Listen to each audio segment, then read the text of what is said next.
Assalamualaikum warahmatullahi wabarakatuh.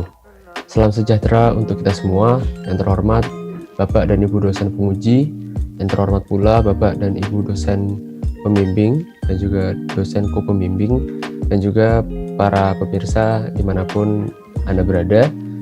Perkenalkan terlebih dahulu, nama saya Rehan Alifah Ramadita, NRP 0911174005 kali 69. Saya adalah mahasiswa manajemen bisnis ITS yang sekarang akan mempresentasikan proposal skripsi saya yang berjudul menginvestigasi pengaruh trailer musik terhadap niat pembelian musik generasi Z pada musik streaming service. Dimulai dulu dengan latar belakang mengapa saya mengangkat topik ini sebagai topik penelitian skripsi saya. Seperti yang kita ketahui bersama bahwasanya teknologi merubah banyak aspek dalam kehidupan kita. Salah satunya dan juga tidak terkecuali terhadap industri musik. International Federation of Phonographic Industry atau IFPI pada tahun 2021 menyampaikan bahwasanya terdapat kenaikan pendapatan global terhadap industri musik sebanyak 7,4% dan juga terdapat kenaikan pendapatan digital sebanyak 18,5% dan juga proporsi pendapatan digital dibandingkan dengan pendapatan untuk industri musik lainnya sebanyak 62,1%. Sedangkan di Indonesia, menurut dokumen dari Badan Ekonomi Kreatif Republik Indonesia atau Bekraf tahun 2019 menunjukkan bahwasanya terdapat 8% pertumbuhan ekonomi musik Indonesia yang itu tertinggi dibandingkan lini industri kreatif lainnya.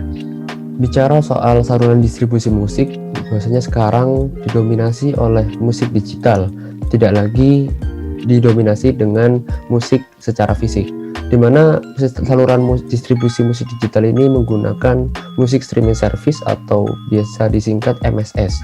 Sebagai contoh dari MSS ini ada Spotify, YouTube Music, Joox, Deezer, Apple Music, dan Napster. Pertanyaan selanjutnya adalah mengapa para pelaku industri musik harus mendistribusikan produknya di MSS, dan juga bagaimana cara para pelaku industri musik tersebut mendapatkan revenue. Terdapat dua skema yang ditawarkan oleh MSS. Yang pertama adalah download atau digital sell-through, yang dimana terdapat transaksi jual beli, yaitu jual beli album ataupun single track musik yang nantinya akan dijual dalam platform tersebut, dan musisi akan mendapatkan bagian dari penjualan tersebut.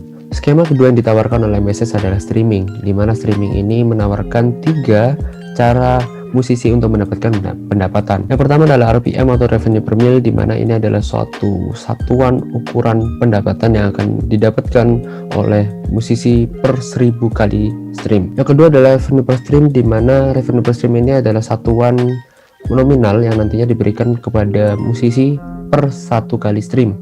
Yang ketiga adalah iklan yang nantinya akan masuk ke platform tersebut. Menurut data dari IFPI tahun 2021 terkait dengan proporsi pendapatan musik global pada tahun 2020, tergambarkan bahwasanya pendapatan langganan streaming mendominasi dengan angka 46%. Selanjutnya terdapat grafik pendapatan industri musik global tahun 2001 hingga tahun 2020 dalam juta US dollar oleh IFPI tahun 2021. Tergambarkan pada grafik ini bahwasanya terdapat perubahan proporsi di mana pendapatan para pelaku industri musik global yang semula didominasi oleh penjualan fisik sekarang didominasi oleh pendapatan streaming, yang itu juga selaras dengan perkembangan teknologi. Fakta yang dilansir oleh Tirto.id pada tahun 2001, terdapat 320 juta penambahan jumlah pengguna Spotify, yang berarti 29% penambahan tersebut dibandingkan sebelum pandemi COVID-19 berlangsung, yang ini mengindikasikan bahwasanya terdapat penambahan intensitas dalam penggunaan MSS khususnya pada Spotify. Ini dengan bahasan pada penelitian ini, yakni trailer musik. Di sini saya akan menampilkan beberapa contoh musisi yang sukses mendapatkan viewer ataupun jumlah stream yang banyak, dan sebelumnya dia menerapkan strategi pemasaran, yakni pemasangan trailer musik. Contoh pertama adalah Lyodra dengan single Sabda Rindunya mendapatkan 1 juta tayangan video klip di kanal YouTube dalam waktu 4 hari. Pertanyaannya adalah apakah ini pengaruh dari trailer? Yang kedua adalah dari artis K-pop yakni Rose dengan single On The Ground mendapatkan 41,6 juta tayangan video klip di kanal YouTube dalam waktu 24 jam. Pertanyaannya, apakah ini pengaruh dari trailer musik? Bahasan selanjutnya adalah musik pop, musik dengan genre pop. Pop diambil dari satu kata dasar, yaitu populer, yang dimana purpose atau tujuan dari penciptaan musik pop ini adalah memang untuk dipopulerkan atau dikomersialisasikan, sehingga dalam proses produksi dan juga proses penciptaan ditujukan untuk keperluan bisnis. Bahasan selanjutnya yakni terkait dengan fakta terhadap generasi Z, generasi yang lahir antara tahun 1995 hingga tahun 2009. Waktu yang dihabiskan oleh generasi Z dalam mendengarkan musik dalam sehari rata-rata adalah 4 jam. Ini adalah fakta yang dikemukakan oleh Golden pada tahun 2019. Maka terdapat satu narasi utama dan juga satu pertanyaan besar yang melandasi penelitian ini, yakni bagaimana pengaruh trailer musik terhadap niat pemilihan musik. Oleh karena itu, dengan bahasan-bahasan di atas, terutama dengan bahasan pop dan juga bahasan generasi Z, maka terbentuk 4 batasan penelitian untuk penelitian skripsi ini. Yang pertama adalah penelitian ini ditujukan untuk perseorangan di Indonesia, bukan instansi ataupun perusahaan. Yang kedua adalah penelitian ini ditujukan kepada generasi Z. Yang ketiga, penelitian ini ditujukan hanya terhadap trailer musik pop saja. Yang keempat, penelitian ini didasarkan pada aktivitas berbayar pada MSS. Sebagai definisi niat pemilihan musik, berikut terdapat 6 penelitian acuan saya dalam menentukan gap penelitian dan juga posisi penelitian untuk penelitian ini. Belum adanya penelitian tentang pengaruh terhadap musik terhadap niat pembelian mendorong diadakannya penelitian ini. Satu kalimat ini merujuk pada analisis yang saya lakukan terhadap penelitian terdahulu, atau bisa disebut gap penelitian yang ingin saya selesaikan. Berikut adalah posisi penelitian ini, di mana penelitian ini mengambil irisan dari penelitian terdahulu. Tema yang pertama yang diambil adalah konsep trailer, meneliti tentang trailer. Yang kedua adalah penggunaan analisis data, yaitu menggunakan PLSM. Yang ketiga adalah fokusannya adalah purchase intention atau niat pemilihan terhadap MSS. Yang keempat adalah penelitian dibangun atas stimulus awal, yakni dari eksternal. Dalam hal ini adalah trailer musik. Berikut adalah konstruk model penelitian ini yang merujuk pada satu penelitian terdahulu, yakni Archer Brown et al. Pada tahun 2017.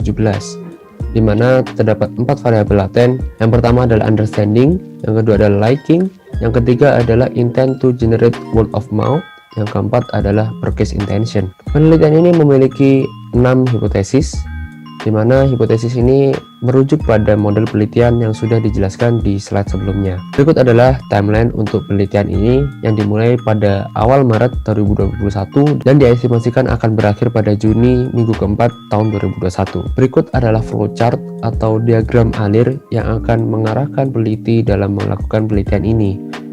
Pada diagram alir ini terdapat pengulangan, yakni pada tahap pre-processing data, di mana data tersebut apabila tidak lolos uji data akan diulangi, yaitu pengumpulan data. Hal ini dimaksudkan bahwasanya apabila ketika pengumpulan data saat penyebaran kuesioner belum mencapai target dan juga belum lulus uji statistik, maka pengumpulan data diulangi hingga mencapai target.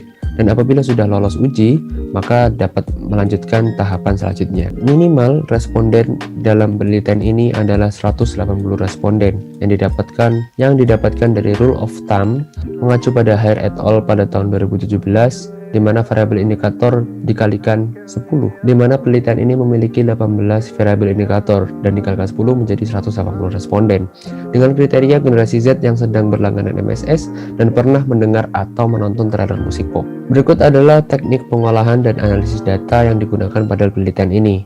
Terdapat 4. Yang pertama adalah analisis deskriptif, yang kedua adalah analisis PLSM, yang ketiga adalah uji asumsi, dan keempat, uji reliabilitas. Sekian presentasi seminar proposal skripsi saya.